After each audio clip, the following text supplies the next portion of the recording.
यह सर्ग आकर्षक और अद्भुत संस्करण अद्भुत रामायण की कहानी के अगले भाग के लिए एक प्रस्तावना के रूप में कार्य करता है।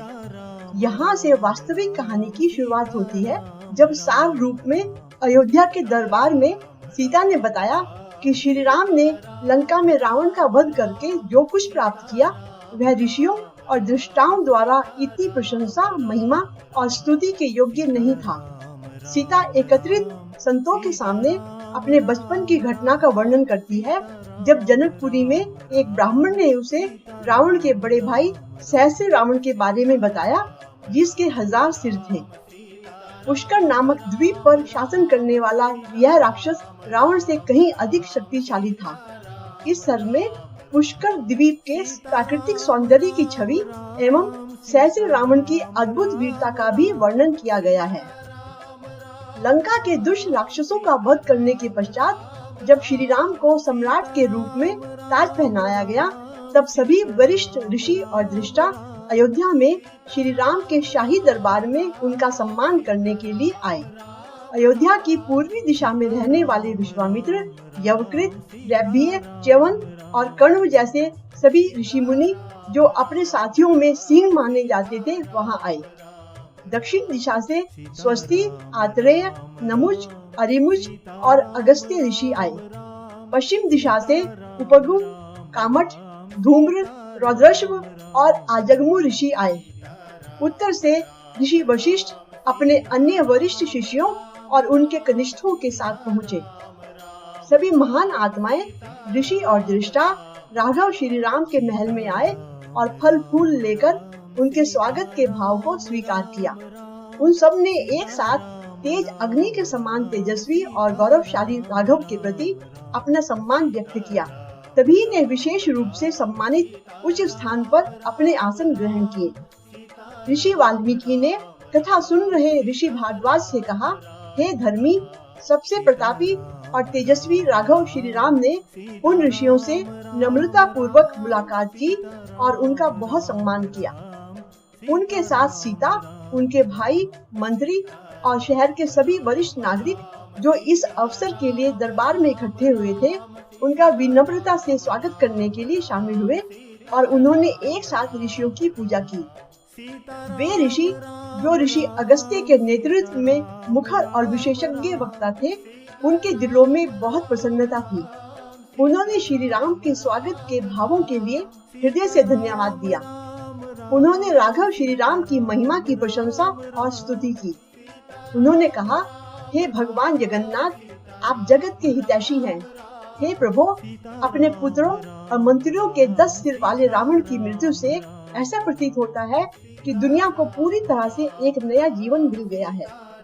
इस संसार के लिए अशुभ और दुष्ट रावण से बढ़कर अन्य दुष्कर्मी, पापी, विकृत और भयानक कोई नहीं था। उस दैत्य की आज्ञा का पालन विश्व की सभी 10 दिशाओं में होता था, अर्थात कहीं भी किसी ने उसकी अवज्ञा नहीं की। सौभाग्य से उसका वध करके आपने दुनिया को उसकी क्रूरता, दुराचार और पीड़ा से मुक्त कर दिया है। प्राचीन काल में सृष्टिकर्ता ब्रह्मा द्वारा किए गए अनुरोध पर आपने स्वयं को पृथ्वी के रक्षक और पालनकर्ता के रूप में प्रकट किया है। आपकी आंखें कमल के पुष्प के समान विशाल हैं। आपके पास एक गहरे रंग का शरीर और लंबी भुजाएं हैं जो आपकी जांघों तक फैली हुई हैं।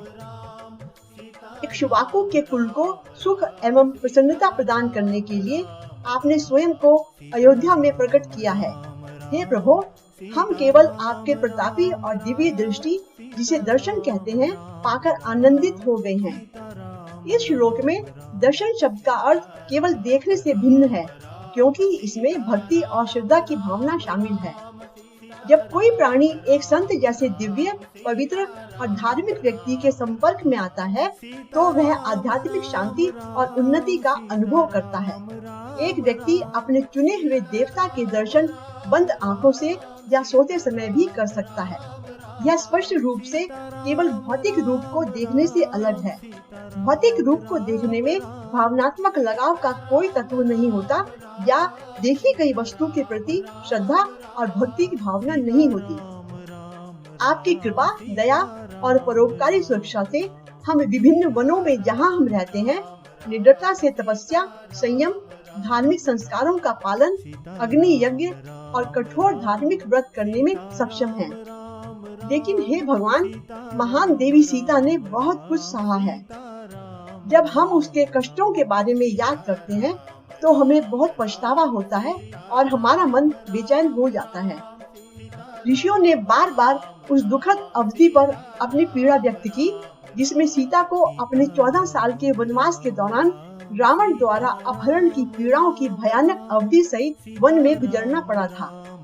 इस पर सबसे पुण्यात्मा और पवित्र सीता, जनक की बेटी, मीठी मीठी मुस्कान के साथ मुस्कुराई, लेकिन व्यंग्यात्मक और कटु रूप से अपने चेहरे पर एक उपहास के साथ अपने भाव प्रकट किए। उन्होंने कहा, हे ब्राह्मणों, रावण के वध के संबंध में अभी अभी महापुरुषों ने श्री राम की स्तुति में जो कुछ भी कहा है वह मजाक के अतिरिक्त और कुछ नहीं है। अर्थात लंका के 10 सिरों वाले रावण के वध पर उनकी जीत का जश्न मनाने और उनकी प्रशंसा करने के लिए श्री राम पर जो स्तमन, प्रशंसा और सम्मान किया गया है वह इतना ध्यान देने योग्य नहीं है। यह इतनी बड़ी उपलब्धि नहीं थी कि आप सभी के द्वारा इतनी प्रशंसा की जाए। ये प्रशंसा गलत और मजाक लगती है। यह सत्य है कि रावण बहुत ही दुष्ट, विकृत और दुराचारी था।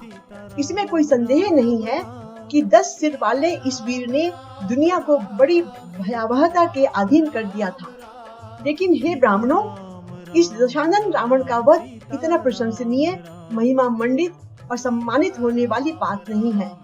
सीता के ताड़ने भरे वचनों को सुनकर ऋषि मुनि बहुत चकित हुए। सीता के वचनों से स्तब्ध ऋषि मुनि एक दूसरे की ओर देखते हुए कहने लगे, यह क्या है? सीता, जिसे राजा इक्ष्वाकु के कुल द्वारा स्वीकार किया गया है, जिसने उसे आश्रय और संरक्षण दिया है, हम श्री राम की विजय पर अपनी प्रसन्नता व्यक्त कर रहे हैं, लेकिन सीता की वाणी व्यंग्यात्मक और तिरस्कार पूर्ण लगती है। यह राक्षस रावण जैसे दुर्जय शत्रु को मारने के महान और शानदार पराक्रम के लिए हमारे द्वारा प्रशंसित श्री राम पर बिल्कुल भी प्रसन्न नहीं है। इसके विपरीत यह हमारा उपहास करती है। हमें इसका कारण नहीं पता।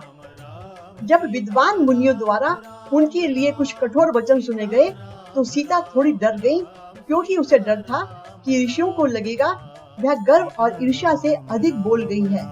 सीता न केवल अपने पति श्री राम के प्रति बल्कि महान ऋषियों का भी अपमान कर रही थी, जो अपने आप में एक भयानक और अक्षम्य अपराध था और वे उसे उसकी अभद्रता के लिए श्राप दे सकते थे।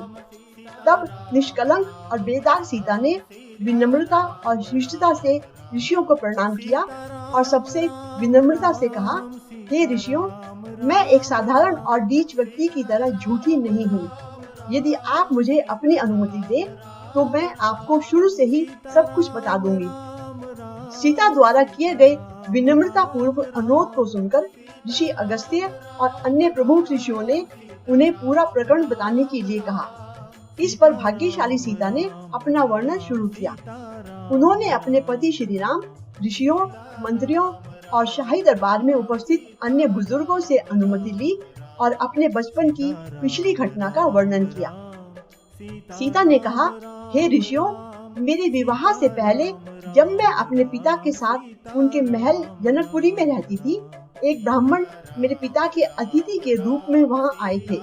वह श्रेष्ठ ब्राह्मण मेरे पिता के पास आए और कहा, मैं यहाँ आपके मंदिर में 4 महीने की अवधि के लिए रहूंगा।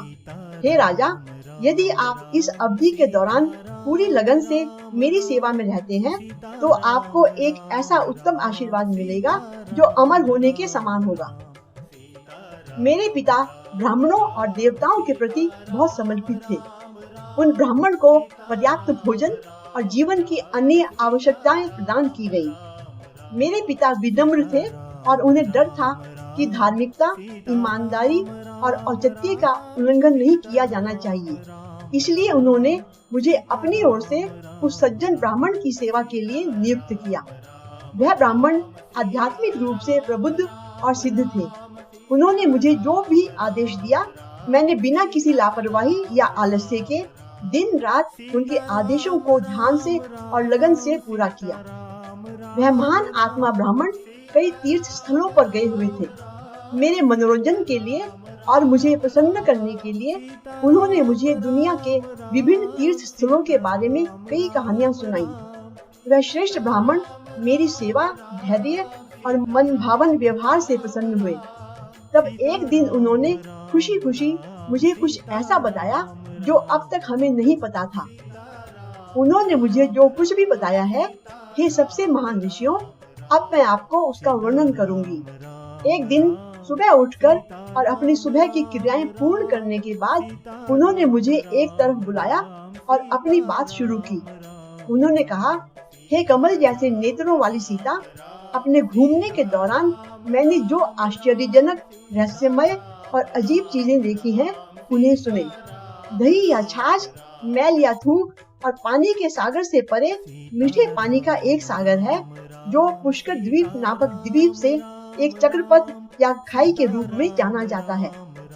पुष्कर नामक उस द्वीप में एक दिव्य गौरवशाली कमल है जिसमें 10,000 पंखुड़ियां हैं। यह एक बड़ी आग की लौ की तरह तेज और चमकीला है। इस महान कमल पर सृष्टिकर्ता ब्रह्मा का श्रेष्ठ आसन है। उस द्वीप के मध्य में मर्यादा नामक एक महान पर्वत है। यह मानसरोवर नामक झील के उत्तरी किनारे पर विशाल पर्वत के समान विस्तृत है।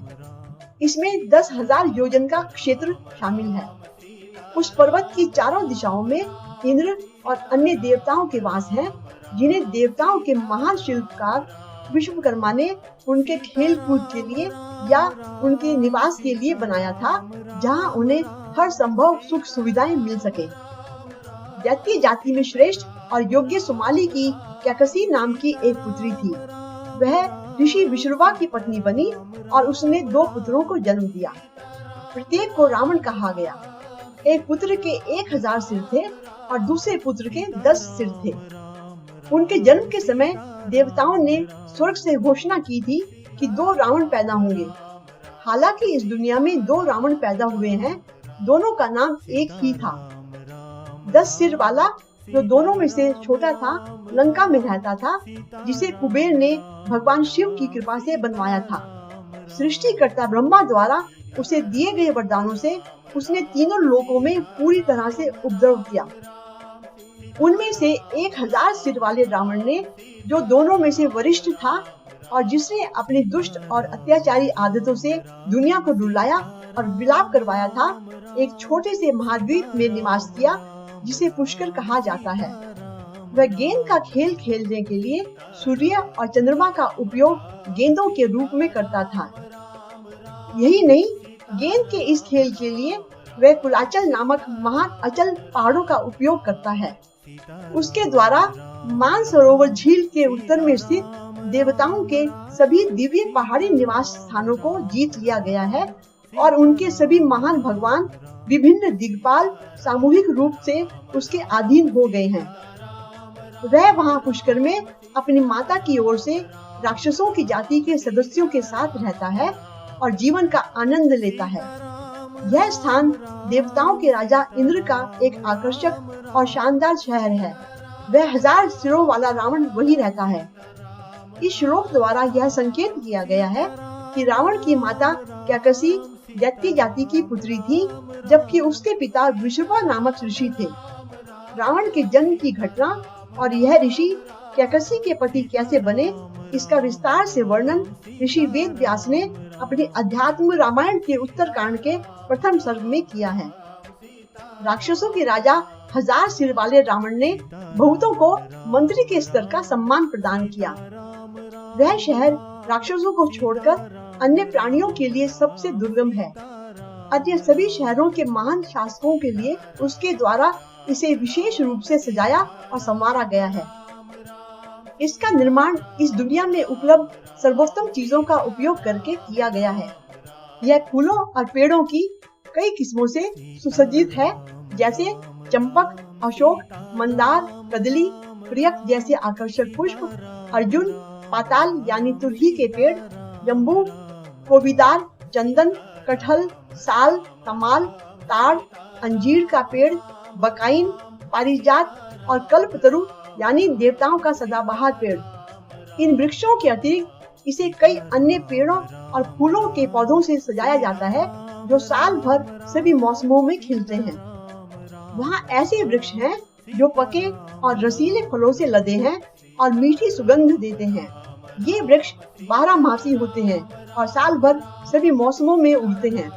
विभिन्न किस्मों के पक्षी और कीड़े जैसे मधुमक्खियाँ, कोयल और अन्य जीव उन पेड़ों पर खुशी से गुनगुनाते और चहकते रहते हैं। सोने से बड़े पहाड़ और पहाड़ियाँ जो आग की लौ की तरह सुनहरे रंग के हैं या हल्के नीले आकाश की तरह नीले रंग के हैं, यहाँ और वहाँ के स्थान को एक आभूषण में जड़े हुए रत्नों की तरह सुशोभित करते हैं। ऊंचे और सुहावने दिखने वाले पेड़ इन पहाड़ों और पहाड़ियों को सुशोभित करते हैं। वहाँ तालाबों, झीलों, नदियों, कुओं और सरोवरों आदि जैसे कई बड़े जल के समुदाय हैं, जहाँ मणियों और रत्नों, कीमती पत्थरों और स्फटिक से जड़ी सीढ़ियों से पहुँचा जा सकता है। ये जल के समुदाय बहुत ही सुखद और सुंदर दिखते हैं, क्योंकि ये चारों ओर से खुली पंखुड़ियों वाले कमल के फूलों के घने विकास से घिरे और सुशोभित हैं, जो अपनी प्राचीन सुंदरता में खिल रहे हैं। घने उपवन, बाग, बगीचे, कुंज, लताग्रह, गुफा आदि हंस से चहकने वाले पक्षियों से सुशोभित हैं। जिस ग्रामीण इलाके में ये जंगल है, वह कीमती पत्थरों से सुशोभित है, जिन्हें वैदुर्य मणि के नाम से जाना जाता है। वहाँ शेर और बाघ बहुतायत में हैं। ऐसे जंगली जानवरों से आच्छादित ये वन आनंद, मौज मस्ती और खेल के लिए बनाए गए हैं। कोयल के कलरव गान से युक्त सभी आकर्षक और सुंदर पेड़ साल भर सभी मौसमों में आराम और उत्साह प्रदान करते हैं। इन वृक्षों को नंदनवन, चैत्रवन और मंदराचल पर्वत के दूर दूर स्थानों से एकत्रित किया गया है। यह पुष्कर देश शानदार और अजीब महलों से सुशोभित है, जिनकी भूमि विभिन्न मणियों, रत्नों और कीमती पत्थरों से जड़ी हुई है। इन पर मोतियों की जालीदार चटाई बिछाई जाती है। यह सबसे दिलचस्प और आकर्षक शहर चारों ओर से फाटकों अर्थात द्वारों से घिरा हुआ है। न तो देवता और न ही स्वर्ग के अन्य निवासी कभी इसकी महिमा, ऐश्वर्य, ठाठ बाट और वैभव की कल्पना और अनुभव कर सकते हैं।